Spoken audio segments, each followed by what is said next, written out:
ছোট্ট একটা গ্রাম, নাম তার সুজানপুর। গ্রামটা খুব সুন্দর ছিল, সবাই একে অপরকে ভালোবাসতো। কেউ কাউকে নাম ধরে ডাকতো না, ডাকতো ওই দাদা, ওই কাকিমা বলে। সেই গ্রামে থাকতো রামদিন আর তার স্ত্রী কমলা। রামদিন ছিল খুব সোজা সাপটা মানুষ। সারা দিন মাঠে কাজ করত, ঘাম ঝরাতো আর হাসি মুখে বাড়ি ফিরত। সে বলতো, কমলা, অল্পতেই সুখ। কিন্তু কমলার মনটা ছিল একটু আলাদা। কমলা দেখতে খুব শান্ত, কথা বলে মিষ্টি করে, কিন্তু তার মনে একটা ছোট্ট আগুন ছিল। আরো চাই, আরো চাই। একদিন গ্রামে বড় মেলা বসল।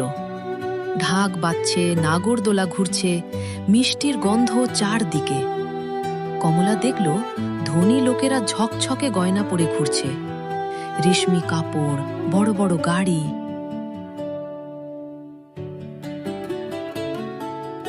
মেলায় এক অদ্ভুত সাধু এসেছিল। লোকজন বলতো তিনি নাকি ভবিষ্যৎ দেখতে পারেন। মহারাজ, আমি অনেক টাকা চাই, অনেক। টাকা পাবে, কিন্তু সাবধান, লোভ যেন না বাড়ে। তিনি কমলার হাতে একটা পুরনো মুদ্রা দিলেন। জি মহারাজ। কিন্তু তার মনে তখন শুধু স্বপ্ন, সতর্কতা নয়। পরের দিন সকালে কমলা দেখল একটা মুদ্রা হয়ে গেছে 2টা, তারপর 4টা, তারপর 8টা। কমলা আনন্দে লাফিয়ে উঠল। 1, 2, 3, আহা! আমি ধনী। সে কাউকে কিছু বলল না। রোজ রাতে দরজা বন্ধ করে মুদ্রা গুনত। ঘরে নতুন জিনিস আসতে লাগলো।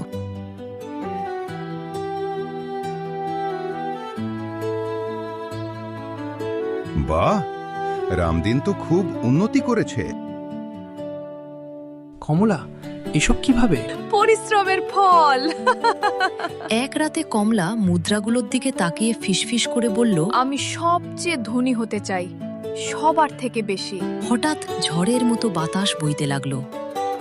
প্রদীপ নিভে গেল, ঘর অন্ধকার।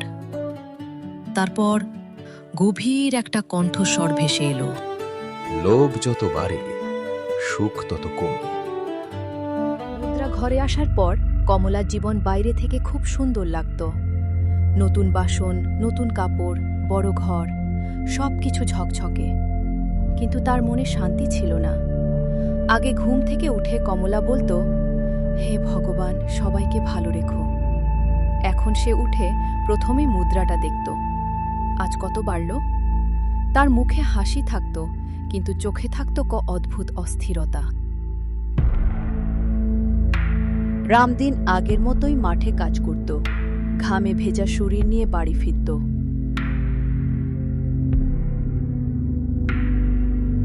শুধু এতটুকুই রোজগার? দেখো না, শর্মাজি নতুন জমি কিনেছে। কমলা, যত আছে তাতেই তো সুখ। এই জন্যই আমরা পিছিয়ে আছি। রামদিন চুপ করে গেল, তার চোখে জল চিকচিক করল। এরপর গ্রামে অদ্ভুত কিছু হতে শুরু করল। কারো ফসল হঠাৎ শুকিয়ে গেল, কারো বাড়িতে অসুখ এলো।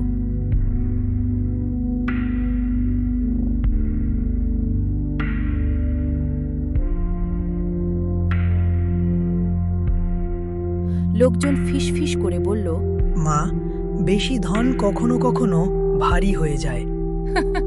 ওসব গরিবদের কথা। কিন্তু আকাশটা যেন একটু মেঘলা হয়ে উঠল।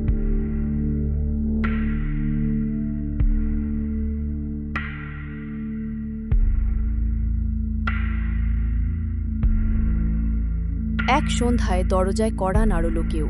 সেই সাধু। আমি বলেছিলাম, লোভ বাড়িও না। আমি ভুল করিনি, সব আমার ভাগ্য। যে সুখ অন্যের দুঃখ দিয়ে আসে, সে সুখ বেশি দিন থাকে না। কথাটা শুনেও কমলা চুইল। তার মন তখনও বলছে, আরও চাই। সেই রাতে কমলা মুদ্রা হাতে নিয়ে বলল, আমাকে সবার থেকে বড় করো। হঠাৎ মুদ্রাটা গরম হয়ে উঠল। ঘরে বাতাস ঢুকল, প্রদীপ কাঁপতে লাগল। কমলার বুক ধড়ফড় করতে লাগল। অন্ধকারে একটা কণ্ঠ ভেসে এলো। যা চাইবে তার মূল্য দিতে হবে। এবার কমলার গায়ে কাঁটা দিল। প্রথমবার তার মনে সত্যি ভয় এলো। সে বুঝল হয়তো সে বড় ভুল করেছে। সেই রাতের পর থেকে অদ্ভুত একটা ব্যাপার শুরু হলো। বাইরে থেকে সবকিছু একদম স্বাভাবিক লাগছিল। কমলার ঘরে আলো জ্বলছে, নতুন জিনিস আসছে, সিন্দুকে মুদ্রা বাড়ছে। প্রতিদিন সকালে কমলা সিন্দুক খুলে দেখে মুদ্রা আবার বেড়েছে। 2 থেকে 4, 4 থেকে 8, 8 থেকে আরও অনেক। সে খুশিতে হাসে। দেখো, ভাগ্য আমার সঙ্গে আছে।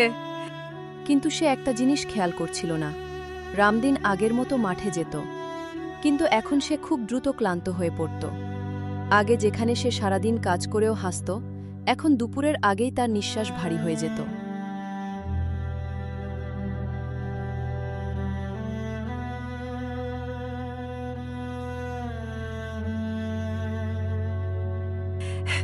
এত দুর্বল কেন হচ্ছে? কিছু না, বয়স হচ্ছে হয়তো। কিন্তু বয়স তো হঠাৎ করে বাড়ে না। একদিন কমলা আয়নায় নিজেকে দেখছিল। সে খেয়াল করল তার মুখ আগের মতোই উজ্জ্বল, চুল কালো, চোখে ঝিলিক। কিন্তু পাশেই দাঁড়িয়ে থাকা রামদিনকে দেখে সে থমকে গেল। তার চুলে হালকা সাদা রং, চোখের নিচে কালি, মুখে ক্লান্তির ছাপ। কমলা ভাবল হয়তো বেশি কাজ করছে। তার মন তখনও মুদ্রার দিকে টানছে। এক রাতে কমলা আবার মুদ্রাগুলো গুনছিল। হঠাৎ সে শুনল রামদিনের কাশি। সাধারণ কাশি নয়, দীর্ঘ, দুর্বল, ক্লান্ত। সে গিয়ে দেখল রামদিন ঘুমের মধ্যেও কষ্ট পাচ্ছে। তার বুকের ভেতর হালকা একটা ভয় ঢুকল। কিন্তু পরক্ষণেই সে নিজেকে না না, কিছু হবে না। ঝালো, দিন যায়, মুদ্রা বাড়ে, ধন বাড়ে, আর রামদিন শুকিয়ে যেতে থাকে।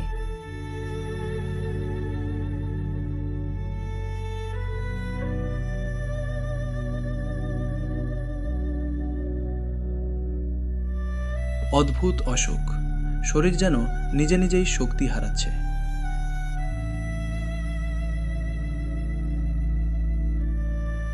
সেই রাতে সে মুদ্রাটা হাতে নিয়ে ফিসফিস করে বলল, তুই কি নিচ্ছিস আমার থেকে? আর তার কানে ভেসে এলো মৃদু শব্দ, প্রতিটি ধনের দাম আছে।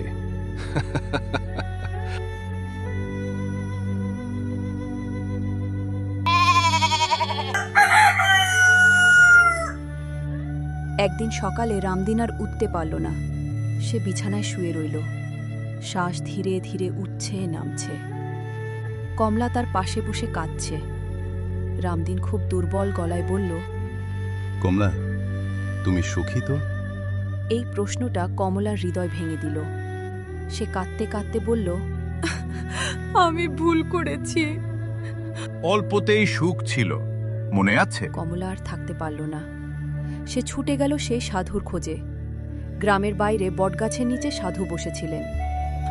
আমার স্বামী মরছে, আমাকে বাঁচান। তুমি কি জানো এই ধনের বিনিময়ে কমলার মাথা নাড়ল। কি দিয়েছ? প্রতিটি মুদ্রা বাড়ার সঙ্গে সঙ্গে তার আয়ু কমেছে। তুমি সবচেয়ে ধনী হতে চেয়েছিলে, ধন তো কোথাও থেকে আসতেই হবে। না, এটা হতে পারে না। সব নিয়ে নিন, সব ফিরিয়ে নিন, শুধু বাঁচান। ত্যাগের সাহস আছে?